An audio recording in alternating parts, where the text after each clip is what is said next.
Hey guys, Drew Brentley with Salesdash. We're freight specific CRM for freight brokerages.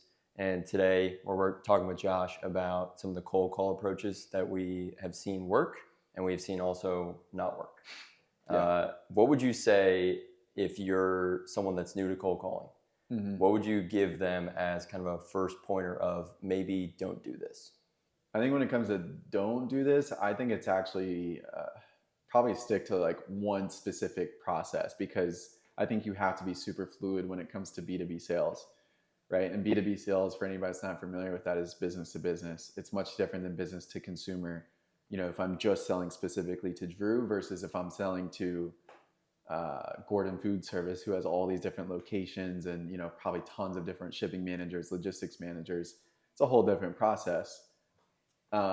So I would sit there and say you need to be able to be fluid, because also, while there's going to be some commonalities of who you're selling to, there's still going to be things that they care about. There's the shippers that are very price driven. There's some that don't care about price, and they're like, hey, we just need to make sure this gets done and it gets done the right way. So I think that would probably be the biggest don't. I think from what you and I have experienced previously in brokerage is to really know about two different approaches and knowing that, right? And I used to coach this as top to bottom, bottom to top. So what I mean by that is you have an org chart, right? And so you're going to have the CEO and then typically your C-suite of like COOs and CFOs and those people. And then it goes down and you may have your VPs and then maybe your directors. And then that's where you're eventually in the shipping world probably going to get to, you know, warehouse coordinators or shipping coordinators, those people that are actually loading freight and on the dock. That's going to be more so what we would sort of call the bottom. And again, you're working your way up. So, and we deal with this in freight tech, right? When we're reaching out to brokerages or agencies, whoever it may be, is we have to consider, do we go to top dog to start off with? Or do we actually talk to a sales rep to start to learn more about what they're doing today? And then does it make sense to take that information and then talk to the top person?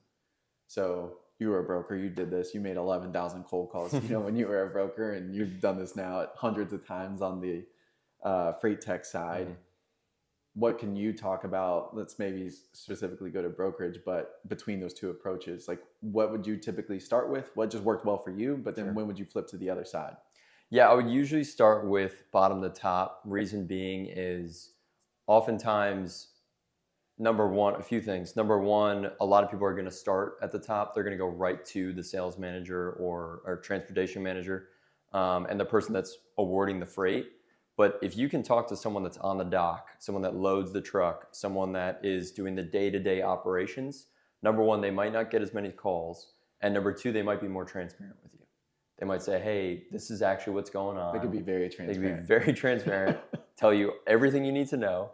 And all that information is going to really fuel you when you actually do talk to the decision maker, because now you know about their business that a lot of other people that are calling them maybe don't know. Correct. So it can give you a way in on that. But if I'm not having success there, maybe I've gotten stonewalled, I can't get to the person that I'm trying to get to, I will then flip to top to bottom and try my other hand at that. Yeah. And it's tough. And I mean, this is I think what made the lead generation tools have such a big boom throughout the 2010s.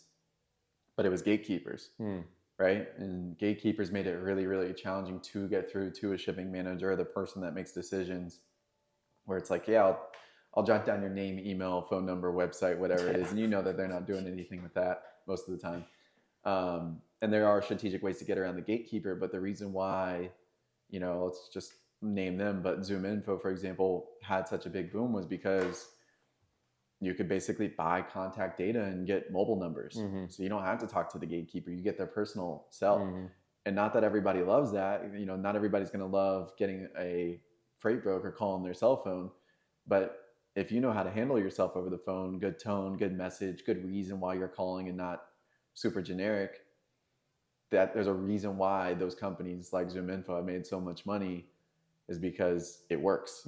And of course, there's going to be the people that get very frustrated and pissed off because you call their cell phone. But there are some people that, depending on your skills of making a cold call, it can work. So, and I know we do that on the freight tech side. You know, don't shy away from it, but it's just one of the fastest, easiest ways that you can connect with people. Sure. I did want to ask you, especially as someone that's been in sales management before, number one, what do you think about when you first join a brokerage? Most new sales reps are going to be handed a script. Right. I want to hear your thoughts on, number one, what should you be thinking as a sales rep when you get a script? And number two, for sales managers and directors of sales, how should they be writing scripts or implementing scripts to their new guys to help them win the most in the beginning of their career? Yeah, so I think for the scripts, number one, you got to role play a little bit because it's easy to sound scripted. If you sound scripted, it's going to come across the phone and you want to be able to role play. But I would start with, what's the purpose of the script? All right, you're trying to get freight, but there's steps that you're taking in the middle to try to learn how to get that. And so, for example, when we worked together and I had onboarded you and you came from medical sales, probably didn't even know what a reefer was when you joined us. Absolutely not. Back when you and I both were in the game, is to me, you're actually just trying to get information. And I'll even speak to when I first got into freight brokerage and I was making cold calls. My whole goal was honestly always to get 1 to 2 pieces of information. And I remember my first ones and they were so cringy. And I just remember even like the feeling of getting shut down. I wish we had the recording. Oh, yeah, I don't. I'm glad we don't. But you remember those. But to me, the coolest part of it is because of the volume of outreach that they get.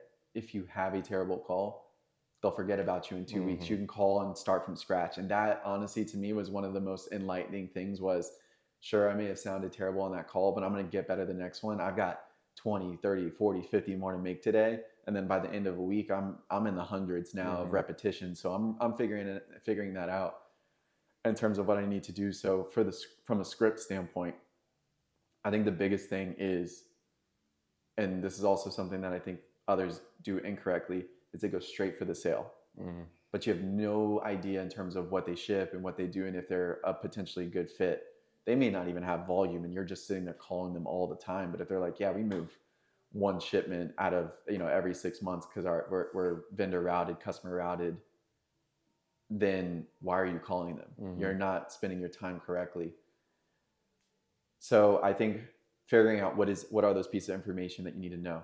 If you specialize in dry van, reefer, flatbed, any one of those three, all 3 of those, and they only move air freight, again, waste of time. So you need to figure that out. If you're not good at LTL and that's the 90% of what they ship, may not be the best fit if that 10% truckload is what you want to go after. But again, if it's not in good volume, you may not want to do that. Right. So again, I think it is figuring out what are those pieces of information, how can you little by little get that, but leverage that to then eventually make your pitch in terms of why you're a good fit as a service provider.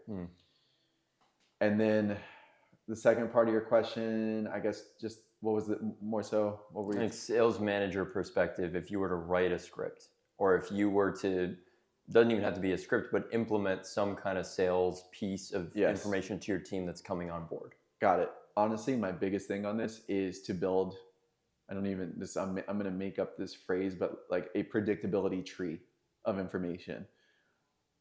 And what I mean by that is when this objection or this response comes my way, what do I say? And you're going to get stumped. And when you get stumped, you need to write that thing down. If it's, hey, we're all set with our providers for right now. You're going to hear that a lot. Yeah. Right. But then the question becomes is, what are you going to say in that instance? If you don't really know, you're going to stumble, speak really fast. And you're like, well, I'm going to be the best that I can help you out. Not going to be helpful. But if you can sit there in a calm, confident manner and say, look, I hear this all the time from a lot of the shipping managers that I work with today, and heard this in my early calls with them. And, maybe not going to, my expectation is clear that I'm probably not going to get an opportunity today, this week, probably even this month, maybe the next 2 months. But I'm intentionally reaching out because I learned X, Y, and Z about you. And we specialize in service in X, Y, and Z, whatever that may be. And I think if you can then be intentional with your follow-ups to continue to, as I used to tell you back in the day, be the number 1 spot on the bench, ready to go for when that time happens.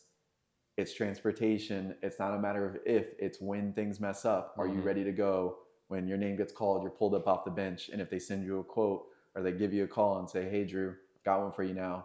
You ready to go? And you got to be ready then at that point. So I think if you can, from a sales management perspective, again, with your sales reps, it's how do you equip them with the knowledge to get to a point where when this response comes, how do I respond to that? And then talking about a tree branch, when these 3 responses come from that response, how do I respond to that? Yeah. And I think you'll find yourself in a much better spot. But you need to practice it, you need to role play it, and you need to just build out that tree of information as time goes on. I want to piggyback off that too, because you mentioned that you're going to hear the same responses. I would say in the first 90 days of a new sales role at a freight brokerage, first 90 days, you're going to hear 90% of your objections that you'll ever hear. It's a great point. You'll get through 90% of them. And if you can just jot that down, especially if you have a call recording, some way to listen back, kind of view the game tape, if you will, then you can learn from that quickly, because you're going to hear it over and over and over Same again. stuff. Same objection. Yep. So if you can get to that point where it's automatic, it's just muscle memory. I hear this, I go into this with this tone, and I know how to circumvent it and buy myself more time or get them to have a little bit of more interest, set up a follow-up call, whatever it is, I think then that can be really powerful. And if you can have that as a sales manager and say, hey, this is the road ahead, this is what you're going to hear, this is what you're going to encounter, and set them up for success that way, that'd be huge for a new rep. Big time. Cold calling. There's a lot of different approaches.